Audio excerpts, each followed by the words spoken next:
This is Jorunn from Norway And Christine from Canada. with conversations about color analysis. We'll be talking about what having your colors done means in the modern world, and with an everyday take on living with your season to choose apparel, cosmetics, and hair color to flatter and even enhance your natural coloring. Thank you for joining us for this episode of a podcast dedicated to looking like a color insider.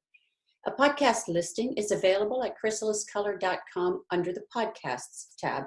For show notes, follow the title of the show from the listing to find the corresponding post.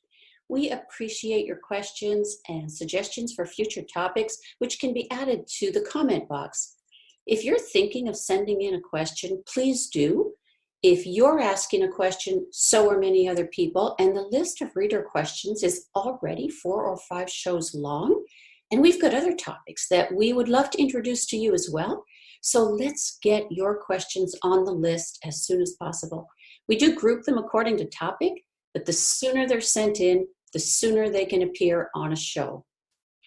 Hello and welcome. You are listening to the podcast, episode 1, the pilot episode on chrysaliscolor.com. This is a podcast dedicated to introducing you to color as it relates to you. Our focus will have a practical orientation, which will be making the best possible shopping decisions for apparel, cosmetics, accessories, and hair color, and looking better than ever. Without an understanding of our own colors, we might hold them apart from ourselves as we create our appearance in our everyday lives, our professional lives, and special occasions, like when we choose a wedding theme. We might be choosing popular styles because we didn't know there was another way. We didn't know there was a way of choosing color that begins with us and radiates outwards rather than the other way around. This show is about learning to work with what you have, the colors already in your skin, hair, and eyes. Color is all about context and comparison. How we see a color is related to the colors around it. A jacket or a lipstick might look wonderful on one woman and fall completely flat on another. All you need is to know your season or group of natural coloring. That's how you'll know what information applies to you directly and what is for comparison to help you fine-tune your season. So, you do need an in-person PCA or personal color analysis, and you'll find information on how to do that here on Chrysalis. Have a look around on the site, read other people's stories under the More tab, and find an analyst near you under the Color Analyst tab. You'll be hearing from 2 presenters in this program. The first is me, Christine, coming to you from the East Coast of Canada. I teach aspiring color professionals to be personal color analysts and prepare them for their new career. And I also create some of the tools and resources that they and their clients will use. You can learn more by visiting my website, linked under the Careers tab here at chrysaliscolor.com. The second voice is me, Jorunn.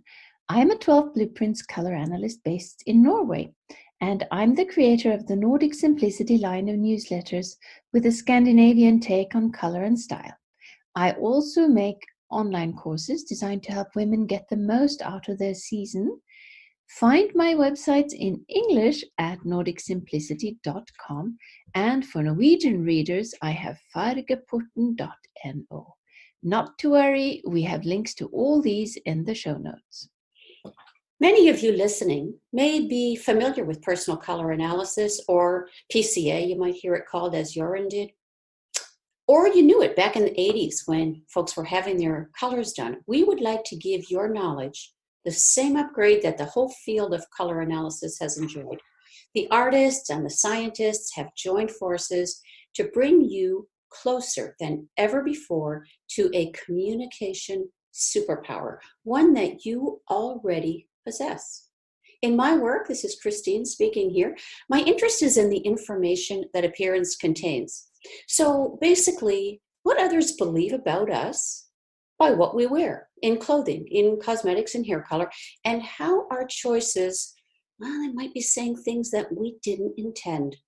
Look at an image gallery, say on LinkedIn or the Our Team page of a multi-employee business. We don't just think someone's hair color is on or off. We actually consider a relationship, or we skip over their image more quickly because we feel no connection.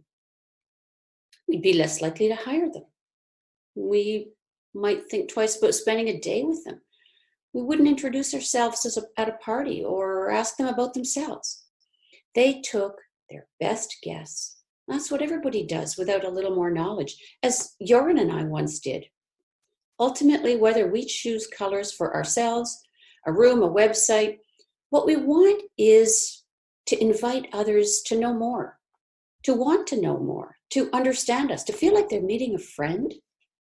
Maybe this is entirely new information for you, that a system exists where you can actually know. Imagine being in a store, you're trying out all these colors together, purchase after purchase, year after year. And then one day, someone walks up to you and says, did you know that choosing and combining colors, it's all been figured out and the system works really well. It works for everybody. You don't have to keep going back to the start or do this yourself every time you go shopping. Now that's a new way to shop. With a little practice, your color choosing skills are going to improve amazingly fast in the first few weeks and for the rest of your life. I love the way Christine mentions skills, and that knowing your colors is actually a communication superpower. And about understanding it requires an analysis. You know how we analyze the undertone of the skin? I like that too. We examine and bring out what lies beneath the surface of the skin. And this is the part of color analysis that gives me goosebumps. I have a client who is a therapist specializing in identity development and identity-oriented therapy. And she said, Jorunn, you're actually offering identity-oriented color analysis.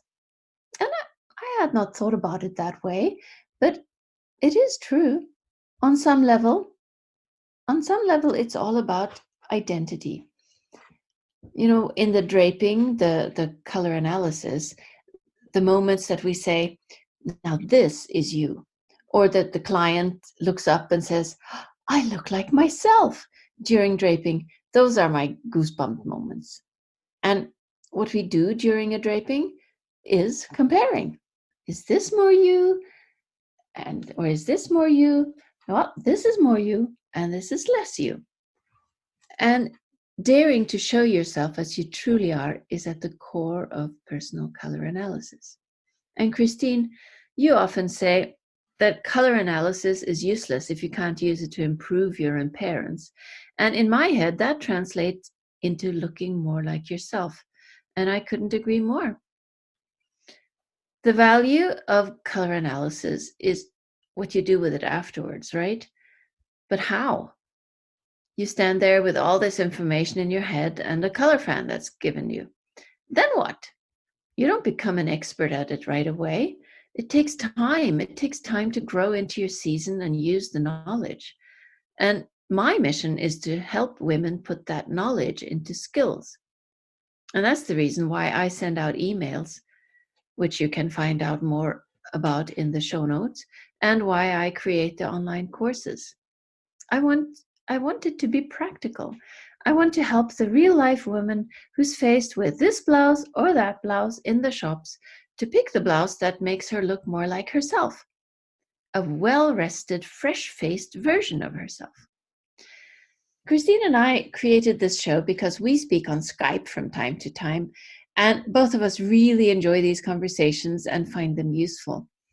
And it dawned on us that this kind of informal conversation is a very different format for communicating about what we both really are passionate about, because we're both mostly using the written word in blog posts and newsletters. And as a change from that, we love these informal conversations about color. So we said, here's a crazy idea. How about if we could turn these conversations into a podcast? And here we are. Topics that we'll cover is stuff like our own approaches to color, how color can clear the way to true identity, how we moved through certain questions, and how we resolved our own appearances. and we'll be discussing frequently asked questions that we get from readers and clients. In short, all things useful regarding color analysis and wearing your colors your way. Welcome to Color Analysis in the Wild. And we do want to hear from you. To contact us with questions or suggestions for future topics, please add your idea in the comment section or send an email to info@chrysaliscolor.com.